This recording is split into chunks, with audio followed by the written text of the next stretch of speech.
मला एक सांगायचं तुम्हाला की दादाची पहिली निवडणूक खेडमध्ये झाली आणि त्या खेड तालुक्यातल्या मतदारसंघामध्ये मावळचा दादा तुमचा निवडणूक प्रमुख गेलो आणि तेव्हापासून तुमची माझी ओळख तुम्ही मला प्रत्यक्ष ओळखत तर नाही पण मी सांगतो तुम्हाला ओळख एक गरिबांमध्ये राहणारा लोकांचं काम करणारा लोकांसाठी धडपड करणारा असा कार्यकर्ता असा आदर्श नेता तो आमचा शिवराजराव दादा आढळराव आणि मी दादा तेव्हापासून तुम्हाला ओळखतो तेव्हापासून तुमचं नाव ओळखतो जिल्हा नियोजन मंडळामध्ये तुम्ही आम्ही एकत्र काम करतो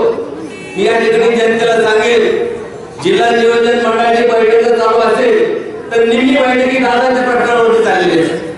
आणि पालकमंत्री दादाचे सगळे विषय मार्गी लावण्यामध्ये नेहमी बाहेर असतात मग तुमचा आंबेगावचा विषय असेल जुन्नरचा विषय असेल सगळे प्रश्न आंबेगावचे जुन्नर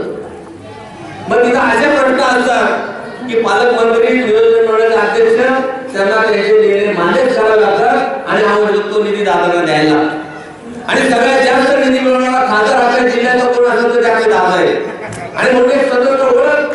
गावाचा माणूस काम करणारा माणूस म्हणून त्याची दखल आदरणीय नरेंद्रभाई मोदींनी घेतली कामाचं कौतुक या पंतप्रधानांनी केलं असा आपल्या गावाला कार्यकर्ता म्हणजे आपले दादा आढळराव पाटील आणि म्हणून मी या ठिकाणी जनतेला आवाहन करेल की आपल्याला काम करणारा माणूस पाहिजे का अभिनव करणारा माणूस पाहिजे काम करणारा माणूस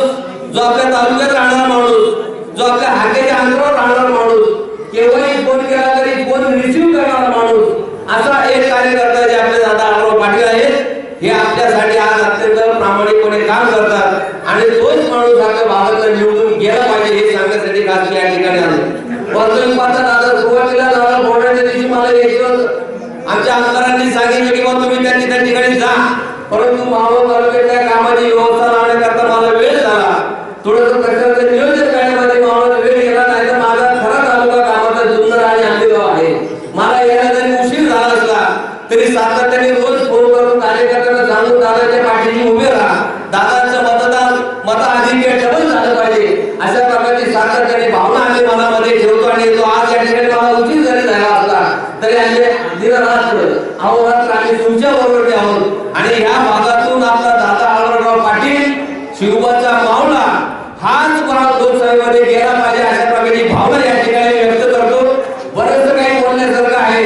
दादांनी गेल्या 15 वर्षांमध्ये बरंच काम केलेलं आहे त्याची तुमच्या समोर गुणगान झालं पाहिजे इथून पुढच्या सभांमध्ये इथून पुढच्या बैठकांमध्ये यथावकाश या सगळ्या गोष्टी आम्ही सांगणार आहोत परंतु मी एवढंच सांगेल की आज या ठिकाणी आपण शपथ घेऊ की खऱ्या अर्थाने शिवबा